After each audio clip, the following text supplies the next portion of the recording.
Joel Farrell here. We are back again. We are in East Texas doing something that's never been done before on this channel. We are at a construction site. I'm with Alex Jiminez.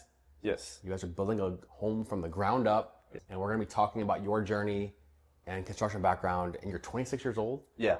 And you've got a couple builds under your belt. Yes. So I want to dig into this, and again, the average age of a first-time home buyer is 40 years old right now. And here you are at 26 building houses. So yeah. So that's got to be exciting. Let's dig into it. But the very first one, what made you think that you could build a house at age 25? So I always wanted to get into developing real estate. And my whole idea was, okay, well, I don't have any experience building houses start to finish. So I ended up getting my realtor license. And I was like, okay, let me provide some kind of service, some kind of value to these builders so that, maybe I could sell their houses for cheaper. And then also, instead of paying commission, they could just teach me instead. But then I started, as I got clients, I would bring them to these new builds, and then I would talk to the builders. This one guy was a realtor and the builder, so he kind of saved some money on that. And he kind of told me about his journey to how he got started. And I'm like, well, I mean, if he was able to do it, I'm sure I could do it sooner too. Because my plan was, okay, it might take me like 7 or 8 years to save up some money to actually close on something and actually start to build something. But probably like less than 6 months later, I was able to actually break ground on my first build. And I mean, from there, it's kind of learning as you go. For my first one, I learned basically everything that I needed to know to go on to the next one and just do it by myself. And I started in commercial construction as an electrician since I was like 15. So I was around a lot of commercial projects, and I picked up on the structure. Like, commercial is a lot more structured than residential. So with my experience there and everything I learned from there, I even brought some of the trades over to here so they can do some work for me here too. And with that commercial structure, I was able to, get these next ones going. And I mean, 30 days later, we're almost done with this next house too. So it's been going pretty good. 30 days later. Yeah, today is actually day 33 for construction from this specific house. That's crazy. 30 days. Okay, so you bought this one in December, right? We closed on this one December 31st, yeah. And then permits and all the permits took about, permits, plans took about 2, maybe like 3 weeks roughly. Okay. Grading the ground, all the foundation, all that stuff. So after we actually started construction, it's been 30 days, not including the permitting and plans. Okay. And so let's touch on some of the numbers just to give somebody an idea. So this house, I mean, this is a nice house. Mm-hmm. How many square feet? This is 1,600. 1,600 square feet. ARV, what's the expected list price going to be on the back end? We're going to list it for about $340. Okay. Yeah. So $340. So this is definitely more of that affordable first-time home buyer type of clientele. Yeah. So it's in the mid 300s. And a lot of the houses in this area are selling for about the same size and same price too. So we're just trying to build according to what the market is favoring right now. And if you're looking at a map of Dallas, mm-hmm. we're not too far from downtown. Like downtown is about 10 minutes away, maybe. Okay. And then a big thing for Dallas is the State Fair as well, the Fair Park, and that's down the street.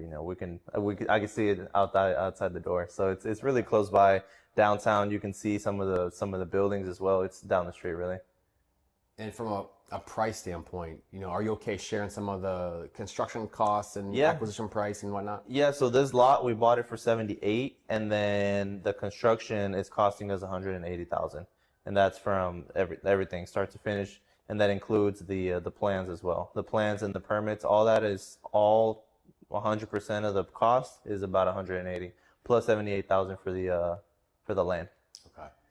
And from a financing standpoint, are you going and getting loans from a bank? Are you doing private capital? For this one, we did a hard money loan to cover 80% of the land and the construction.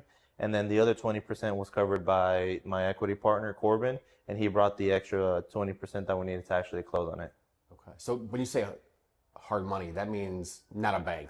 No, it's just like a hard money lender. Okay. Yeah. Okay. So one of the things on the commercial lending side of things, like kind of going back to the first one, mm-hmm. where a lot of companies that offer financing, they want to see experience mm-hmm. to offer financing. Well, how do you get experience if you can't get a loan? Yeah, that was one of my biggest issues. I wanted to get something started, but a lot of the lenders that I was reaching out to required experience. So the first build was kind of a mess. It was messy with the people that I worked with on that one. But what happened was I met this guy from previous history where we worked at a restaurant together for a little bit. And I met him. We ran into each other at the gym, and he told me he's building houses now. And I was like, really? I'm trying to start my first one. And he's like, well, yeah, like I already got the experience, so we can, that's not an issue. Because the issue was I need experience to get qualified. So then I was like, all right, so we do this together, and then we go, and it's time to actually apply for the loan.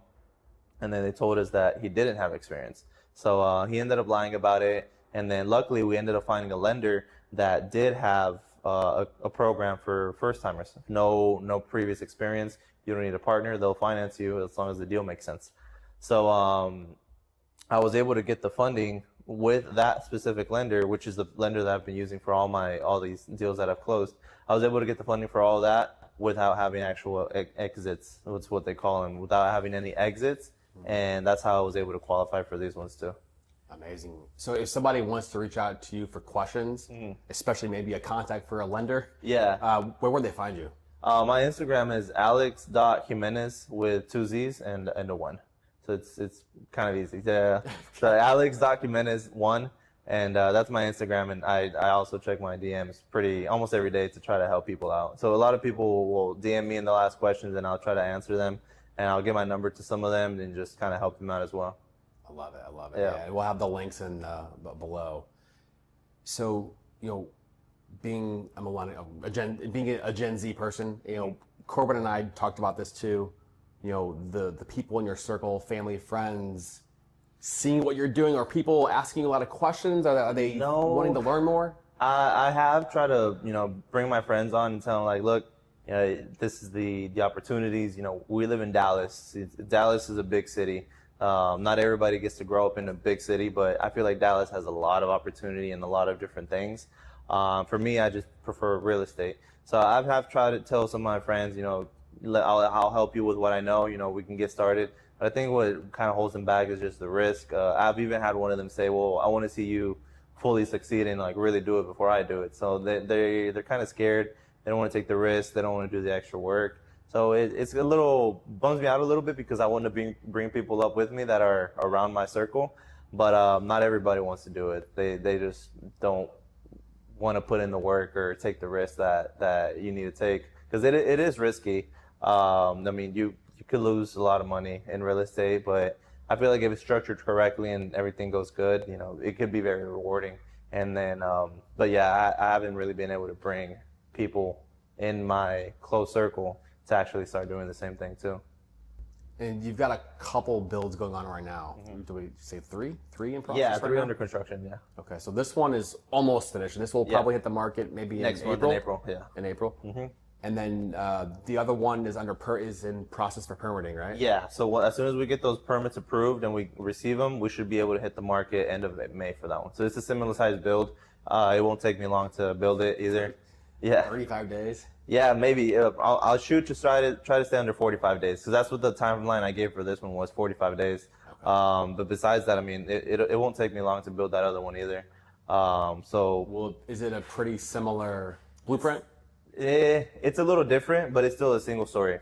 So I work with the guys, with the contractors, a lot of good communication. That way we can all work together. And if I'm able to communicate everything to all the contractors, then I can even stack them on top of each other. So that helps. Instead of having to wait for one trade to finish and then leave and then bring in the next one, I'm able to, just with good communication and telling them the plan, they can work on top of each other so they stay out of each other's way, and also build this as fast as possible too. And the other one, where's that in the process? This one right here is finishing up the framing. So right now, most of the framing is completed. There's just some details that need to be touched up. The roof is already in.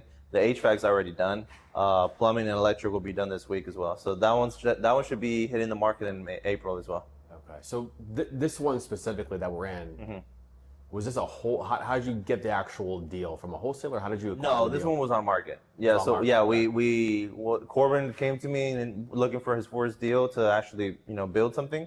So it took us maybe like 2 months maybe to find like a good deal that made sense, that checked all the boxes, and there was no flood zone, no issues with zoning, and none of that stuff. So once we found this one, it was just an on-market deal, and then we just went the traditional hard money route.